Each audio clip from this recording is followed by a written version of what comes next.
Olá, sétimo ano, como que vocês estão? Espero que todos estejam muito bem. Pessoal, na nossa última aula de ciências, a gente conversou sobre a vacinação e a nossa saúde. Mas a gente sabe que a saúde, ela não é algo só do indivíduo, mas ela é algo do coletivo também. Então, hoje a gente vai começar o capítulo 12, que é a saúde pública, o indivíduo e o coletivo. Por isso eu pego que você pega aqui o seu livro 3 de Ciências do SAS, abra no capítulo 12, que é na página 18, para acompanhar essa aula aqui comigo. A gente já viu que quando a gente fala saúde, muitas pessoas pensam que é apenas não estar doente. Mas a gente sabe que não é só isso não, gente.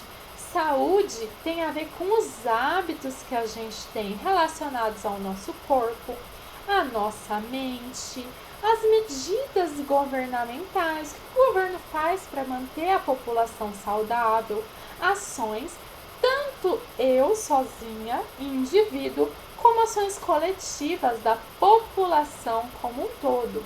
A gente aprendeu sobre as vacinas, que as vacinas previnem as doenças, mas será que só as vacinas, será que só a vacinação é suficiente para manter a nossa população saudável? Eu creio que não, né, gente? Se fosse, ia ser ótimo, mas infelizmente não é. E você, tem algum outro hábito para te manter saudável? Você tem alguma coisa que você faz que você sabe que é um bom hábito que vai auxiliar na promoção da sua saúde? A gente pode, por exemplo, fazer exercícios físicos regulares, cuidar da nossa alimentação e sempre ao médico checar a nossa saúde, entre outras medidas. Então existe aquela saúde que é pública e existe a saúde que é individual. Quando a gente fala da saúde pública, a gente está falando então da saúde, aquela que o governo cuida, tá bom? A ideia de saúde pública, de medicina social, ela foi feita assim para se referir a um conjunto de ações que garantem a saúde de uma população. E quando foi que isso surgiu? Gente, isso surgiu lá no final do século XVII. E sabe por quê? Porque naquela época o governo trabalhava com mercantilismo, que eram algumas práticas econômicas que o Estado tinha para aumentar a sua riqueza e o seu poder. E como que ele fazia isso?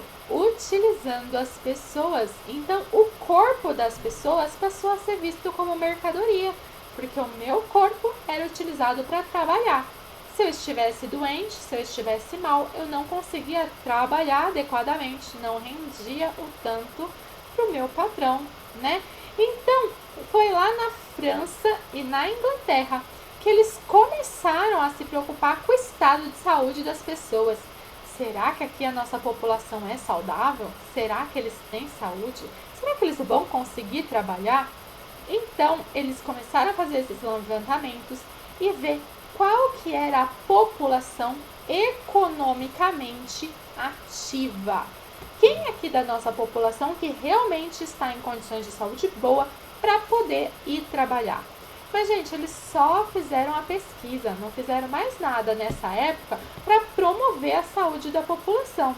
A saúde da população começou a aumentar lá depois que teve o processo de urbanização. A gente aprendeu sobre revolução industrial, né? A gente viu que naquela época tinha os campos e tinham as cidades. E a gente viu que nas cidades não tinha o mínimo saneamento básico, né? Então as cidades eram insalubres, locais onde tinha alto risco das pessoas se contaminarem. Não tinha água encanada, não tinha esgoto, não tinha água tratada, era uma sujeira só e isso transmitia e causava muitas doenças para essa população. Isso tudo estava acontecendo lá no fim do século XVIII. E foi só no final do século XIX, na Inglaterra, que começou então o governo a tomar algumas ações para que isso mudasse. Entre elas, eles estabeleceram a vacinação obrigatória dos habitantes daquele país. Além disso, eles registravam as epidemias, onde essas epidemias estavam ocorrendo e tentavam erradicar os focos de insalubridade. Lembra daquelas cidades todas amontoadas, sem esgoto, sem água tratada? Então o governo foi lá e começou então a construir esgotos. Olha só, aqui a gente tem uma gravura que foi produzida no século XIX que mostra eles aqui, né, construindo a rede de esgoto. Ou seja, gente, foi o começo ali de um saneamento básico que foi muito importante para reduzir a mortalidade da população ali, principalmente da população mais pobre. E a gente sabe que a população mais pobre era utilizada como força braçal aí e seria o operariado da Revolução Industrial que iria surgir, né, gente? E aqui no Brasil? Será que aqui no Brasil a gente não teve nada disso? Gente, a gente passou por situações muito parecidas. A gente tem os principais sanitaristas brasileiros aqui na página 20 e 21. São os pesquisadores, os cientistas, que eles visavam cuidar da saúde pública da nossa população. A gente tem aqui 5 deles que são muito importantes e eles eram reconhecidos internacionalmente pelos seus feitos. Então vamos conhecê-los. Olha aqui, o primeiro, Oswaldo Cruz. Ele era um médico paulista, gente. O Oswaldo Cruz, ele foi contratado para combater a peste bubônica que estava assolando o nosso país ali no Porto de Santos. E daí, então, ele chefiou a produção de um soro antibubônico. A gente já aprendeu a diferença de vacina e de soro. E daí, então, esse local ficava lá no Rio de Janeiro e depois ele transformou esse local num centro de pesquisa, que hoje, então, é a Fazenda Manguinhos.